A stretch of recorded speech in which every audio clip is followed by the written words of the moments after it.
မရခင်လေးမှာနိုးပြီးတော့ဒီမှာလှပြနေတာထိုင်ဆောင်နေရပါတယ်ဒီမှာ 包太少了，我们要了，包太少了。 ထိုင်ဆောင်ရပါတယ်တော့အဲ့ဒါပဲမနေ့အစောကြီးထားရတာကွာမလွယ်ဘူး 进来，那一个现在进来，过那一期完毕，没看那边的唱那一块给人跑了。 အေးခင်ဗျာ6နိုင်ခွဲကျုပ်အိမ်မဟုတ်ရတယ်အိမ်မှာအဲ့ရအောင်မှာပေါ့ခုရွာကနေတက်လာရတာဘယ်တော့ထိဝေးရဲဆိုတော့ခင်ဗျားတို့သိလား အဲ့လေသူများမနဲ့ဆို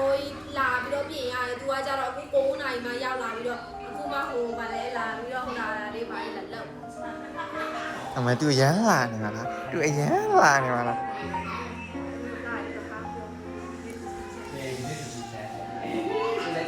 လာတယ်ပြောမှာဆက်ကောက်ပြီးမှနေ 我谁敢骗 လာဘူးလာတယ် လာ ဟာတယ်ပေါ့ဟောဖတ်ပါပြီးရောက်နေလက်သမီးလေးလက်သမီးလေးမရတနာတော့တော်ရတနာတော့မဟုတ်တော့မမကလေးမလေးလို့ဟောရင်လာကိုရောက်ကဲဒီနေ့ကတော့တော်ရနာထုံးရဲ့မွေးနေ့ဖိုတိုရှူအတွက်ဓာတ်ပုံလာရလာကိုစောင့်နေပါတယ်ခင်ဗျာအရင်ဆုံးကျွန်တော်ကရွာကနေပြီးတော့9နာရီမဟုတ်ပါဘူး10နာရီလောက်ထားလာပြီးတော့လာဆောက်ပေးတာပါဗျာအခုတော့ပြင်နေတော့မှာပြင်နေတာကိုဘေးနားမှာပေါ့စီနဲ့ညှော်ပါတယ်လာနောက်ကြလို့ဆိုပြီးတော့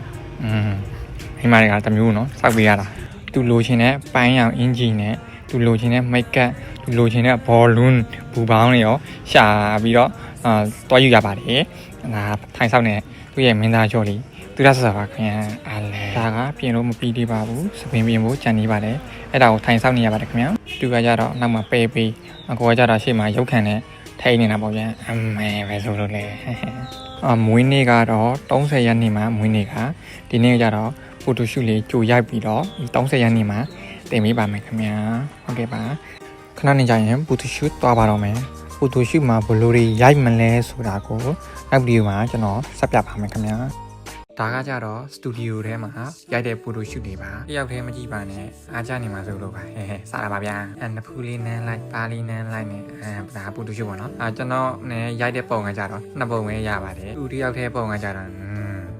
73ပုံလား15ပုံလားမသိအဲ့လောက်ထိရှိပါတယ်ကျွန်တော်နဲ့တွဲရိုက်တဲ့ပုံကကြတော့2ပုံပဲယူပါတယ်ခင်ဗျာမွေးနေ့ကကြတော့ဇန်နဝါရီလ30ရက်နေ့မှာပါမွေးနေ့လက်ဆောင်ကတော့ဘာပေးရမှန်းတော့အခုထိမသိသေးဘူးလက်ဆောင်ဆိုတာပကသနာပါကဲလက်ဆောင်ကိစ္စမပြောပါနဲ့အခုစတူဒီယိုကိစ္စပဲစပြောကြရအောင်စတူဒီယိုမှာတူလိုချင်တဲ့ကိတ်တူလိုချင်တဲ့ဘောလုံးနဲ့တူလိုချင်တဲ့မိုက်ကပ်အတိုင်းတူလိုချင်တဲ့ဒရက်ဝတ်ဆောင်အတိုင်းတူမရရအောင်သူ့ရဲ့အတော်စီမှာချုပ်ခိုင်းပါတယ်ဘောလုံးကလည်းကျွန်တော်တို့ဘူပေါင်းရောင်းတဲ့ဦးလေးအိမ်ထိတွားရောက်ပြီးတော့ဘောလုံးတော့ဝယ်ရပါတယ်မိုက်ကပ်ကတော့သူပြင်နေကြဒီမိုက်ကပ်ကိုနိုင်စီကနေပြီးတော့သူပြင်ပါတယ်30ရက်နေ့ကျရင်သူ့ရဲ့မွေးနေ့ပုံလေးထွက်လာပါမယ်စောက်မြော်ကြည့်ရှုပါအောင်ဗျာမကြမီလာမီမြော်